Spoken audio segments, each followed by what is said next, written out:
मम्मा पापा, हम दोनों को आपकी बहुत याद आएगी। आप हमसे मिलने तो आएंगे ना? हाँ मम्मी पापा, मैं और दीदी आपको बहुत मिस करेंगे। मेरा तो मन ही नहीं कर रहा आपको छोड़कर जाने का। लेकिन बेटा जाना तो पड़ेगा। हमेशा बाबुल का आंगना बेटियों के जाने पर सूना हो जाता है। फिर वो बेटियां अपने ससुराल को महकाती हैं। ऐसे ही तुम दोनों बहनें भी ससुराल में खूब प्यार से रहना और सबका ख्याल रखना। जानता हूँ, मेरी दोनों बच्चियां जैसे मायके में रहती थीं वैसा वहां पर बिल्कुल नहीं रहेंगी।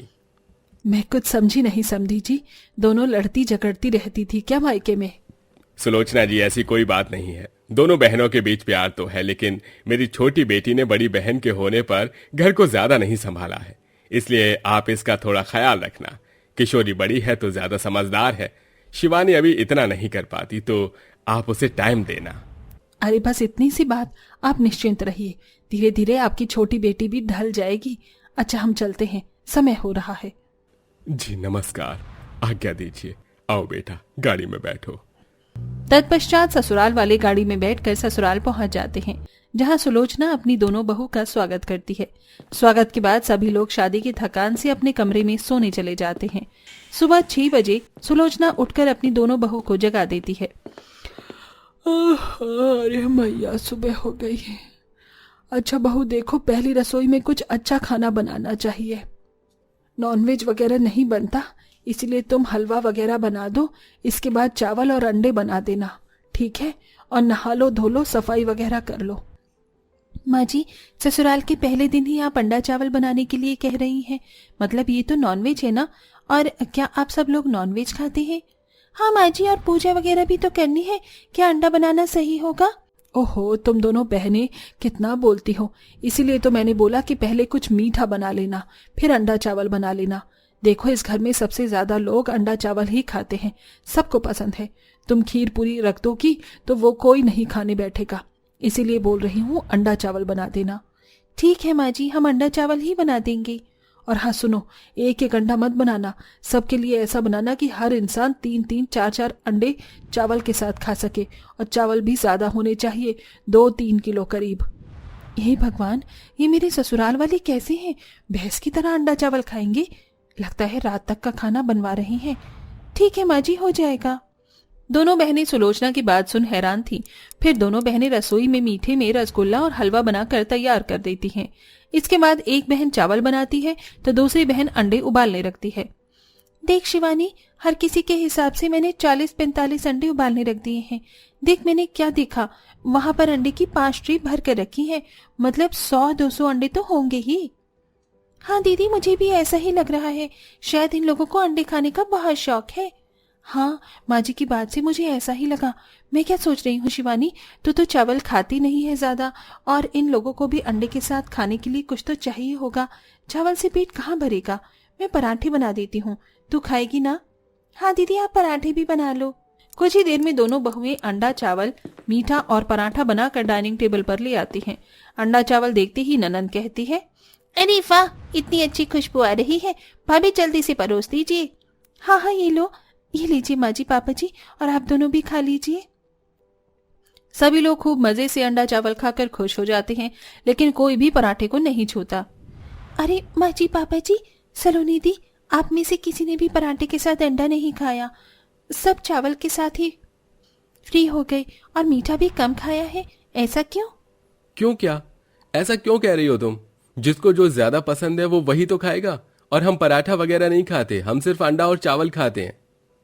हाँ किशोरी, इसलिए दोबारा से ये पराठे वगैरह मत बनाना। रात को भी अंडा चावल बना देना, थोड़ा अलग तरीके का, अंडे में थोड़ा मसाला डाल लेना। लेकिन अभी तो इतना सारा अंडा चावल खाया आप लोगों ने, शाम को भी आप ये सब कैसे खाओगे? मैं और शिवानी मिलकर कुछ अच्छा सा मटर पनीर, शाही पनीर, पुलाव और बूंदी रायता बना देती है।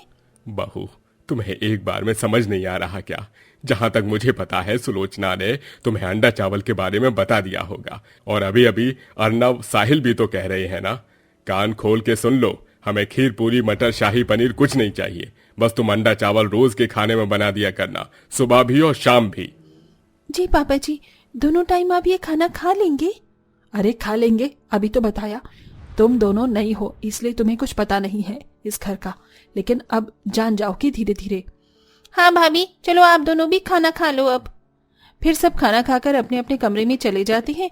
झूठे बर्तन उठाने के बाद दोनों बहनें एक साथ बैठकर खाना खाती हैं। दीदी, आपको कुछ अजीब नहीं लगा अपनी नई ससुराल वालों के बारे में? लगा तो सही, ये तो है ही, ऐसे हमारे पति भी अंडा चावल खाने वाले निकले। यही खाना शाम को कैसे खाएंगे हम? खाना पड़ेगा जो भी है, लेकिन कल मैं बिल्कुल ये सब नहीं खाने वाली, क्योंकि माँ जी और पापा जी ने अंडा चावल बनाने को ही कहा है। दोनों परेशान बहू रात में भी मिलकर घर के सब जनों के लिए दूसरे तरह का अंडा चावल बनाकर रख देती हैं, जिसके बाद सब लोग वही खाते हैं। लेकिन दोनों बहू से वही चीज नहीं खाई जाती, तो शिवानी अपने लिए अलग से मैगी बनाकर खाती है। ऐसे ही दिन गुजरते हैं। दोनों बहुएं मिलकर रोज रोज अपने ससुराल वालों के लिए अंडा चावल बनाया करती थी। आलसी शिवानी ने अपनी बहन के साथ काम करवाना छोड़ दिया था। वो खुद तो कमरे में बैठकर टीवी देखा करती थी, तो कभी फोन चलाकर ऑनलाइन खाना ऑर्डर करती थी। अरे वाह, अच्छा हुआ मैं कमरे में बैठकर पिज्जा बर्गर खा रही हूँ। अंडे और चावल को देखकर तो मुझे दूर से ही उल्टी आने लगती है, फटाफट खा लेती हूँ। तभी कमरे में किशोरी आ जाती है। बड़ी बेकार है तू। खैर, यह तो मैं अच्छे से जानती हूँ कि तू मायके में भी आलसी थी और यहाँ पर भी वही कर रही है, और घर का सारा काम मुझे करना पड़ता है। ऊपर से ये अंडा चावल सुन सुनकर, देखकर, बनाकर और खाकर मेरा दिमाग का दही हो रहा है, और तू यहाँ आराम से बैठकर पिज्जा बर्गर खा रही है। एक बार अपनी बड़ी बहन से पूछ तो लेती कि दीदी तुम भी खा लो। आपसे पूछूंगी तो मेरे लिए कैसे बचेगा, और आपको पता है मैं दूसरों से ज्यादा अपने बारे में ज्यादा सोचती हूँ, इसलिए चुपचाप खा रही थी। अब आ गई हो तो खा लो। फिर शिवानी और किशोरी चुप चुप कर वही सब खा रहे थे। जरा सा दिया है, थोड़ा सा और दीदी, और शाम का दिया बाती और झाड़ू कर ले।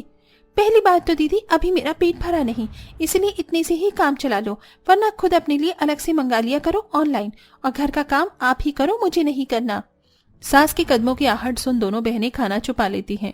अरे क्या बात है दोनों, मैंने सुना शिवानी बहू काम नहीं करना चाहती। किशोरी बहू उसे बार बार क्यों बोल रही है? वैसे भी तेरे पिताजी ने कहा था कि उसे घर में ढलने में टाइम लगेगा, और वो छोटी है, तो तू ही ये संभाल लिया कर। चल जा, सबके लिए अंडा चावल बना कर ला, और आज चावल थोड़े से फ्राई कर देना। चावल में भी अंडा फ्राई करके डाल देना, और अलग से अंडे को भी टमाटर प्याज के साथ फ्राई करके लाई हूँ। माँ जी, आप ये अंडा चावल कब से खा रही हैं? जब से मेरी शादी हुई है, मैं अपने सारे बच्चों को, पति को, दोनों तीनों टाइम अंडा चावल ही खिलाती हूँ, क्योंकि उनको पसंद भी है और मुझे भी। 10 तरह की सब्जी को न खरीदने जाना पड़ता है, न बनाना पड़ता। ऊपर से चावल राशन पर से ही आ जाते हैं। हे भगवान जी, कैसा ससुराल है जो रोज रोज अंडा चावल खाता है, ऊपर से इतने मोटे होते जा रहे हैं। क्या बोली बहू तू? कुछ तो बोल रही है। कुछ नहीं माँ जी, मैं अभी जाती हूँ अंडा चावल बनाने। शिवानी कुछ नहीं करेगी। शिवानी तू आराम से बैठी। हाँ। और किशोरी इस तरह अकेले काम करके घर के सभी जनों के लिए दोनों तीनों टाइम अलग अलग तरह का सिर्फ अंडा चावल ही बनाती है। और अब खुद भी अंडा चावल से ऊब जाने पर वो कमरे में छिपकर मैगी, समोसे, तरह तरह की चीज खाने लगती है। वहीं दूसरी तरफ रोज रोज अंडा चावल खाने वाले ससुराल के लोग मोटे हो जाते हैं, तो किसी को धीरे धीरे प्रॉब्लम होने लगती है। सलोनी और उसके भाइयों के चेहरे पर कई सारे दाने फुंसी हो गए थे। मैया भाभी, माँ देखो ना मेरी शक्ल पर क्या हो गया है, कितने सारे दाने हो गए हैं। पहले तो 1-2 थे और अब बहुत ज्यादा है। यही तो मेरा भी हाल बिल्कुल तेरी ही तरह है। मेरा भी, मुझे समझ नहीं आ रहा हम तीनों को ऐसा क्यों हो गया है। तुम्हें तो दाने हुए हैं, मेरी तो चर्बी निकल आई है, और तुम्हारे पापा जी के कुछ दिनों में सीने में दर्द हो रहा है। आप सबको इतनी सारी प्रॉब्लम हो रही है, एक बार डॉक्टर को दिखा लीजिए। हो सकता है ये सब रोज रोज अंडा चावल खाने की वजह से हो रहा हो, क्योंकि वो गर्म होता है। बस कर बहू, तू कुछ भी कह ले, लेकिन अंडा चावल के बारे में कुछ भी मत बोल। वो हम कितने समय से खा रहे हैं, अब हमें क्या प्रॉब्लम होगी भला अंडा चावल से? हाँ, सुलोचना, अरे मुझे बहुत दर्द सीने में उठ रहा है। ये कहते कहते सुजीत बेहोश हो जाता है। सभी लोग घबरा जाते हैं और फौरन अस्पताल पहुंचते हैं, जहां दोनों बहुएं घर के बाकी लोगों का भी चेकअप करवाने को कहती हैं, और डॉक्टर कहता है, शिवानी जी, किशोरी जी, आप दोनों को छोड़कर घर के सभी लोग इतने बीमार क्यों हैं? ऐसी क्या गर्म चीज खा रहे हैं? इनके लक्षण देखकर मुझे ऐसा लग रहा है कि इन्होंने अंडे का सेवन ज्यादा किया है, जिस वजह से आपकी माताजी का कोलेस्ट्रॉल बहुत ज्यादा बढ़ गया है। आपके ससुर को हार्ट प्रॉब्लम हो गई है उसी कोलेस्ट्रॉल से, और आपकी नंद और पति को अंडे की गर्मी से चेहरे पर दाने निकल आए हैं। आप बिल्कुल ठीक कह रहे हैं डॉक्टर साहब, ये सब इनके अंडा चावल खाने से हुआ है। ये रोज अंडा चावल खाते हैं। हमने इन्हें समझाया भी, लेकिन ये समझते ही नहीं है। हम दोनों घर में शादी करके आई हैं और हमें अंडा चावल खाने की आदत नहीं है, इसीलिए हम दोनों बहनें शुरू से ही नहीं खाती। पर ये सब लोग दिन में 3 बार 12-12 अंडे खाते थे एक जना। Oh my God, this is ridiculous. सुना आप सब लोगों ने? अब से आपको अंडा चावल नहीं खाना है, दूध फलाहार खाना है। शुक्र कीजिए मिस्टर सुजीत, आप वक्त पर यहाँ आ गए और आपकी बीमारी का पता अभी चल गया। दवाई खाओगे तो ठीक हो जाओगे, लेकिन आपको योग भी करना पड़ेगा। फिर से अंडा चावल खाया तो हार्ट अटैक भी आ सकता है। नहीं नहीं डॉक्टर साहब, अब से मैं क्या, मेरे परिवार का कोई भी जना रोज रोज अंडा चावल नहीं खाएगा। अच्छा हुआ बहू दोनों ने हमारी आंखें खोल दी और ज्यादा परेशानी नहीं हुई। हम दोनों जो बनाकर खिलाएंगे आप वही खाना। इस तरह दोनों बहनें घर के सभी लोगों का पौष्टिक डाइट चार्ट बनाती हैं, जिसे सब लोग खाते हैं और सुबह योगा भी करते हैं। धीरे धीरे उनकी चर्बी और अंडा चावल खाने का फितूर दोनों खत्म हो जाता है।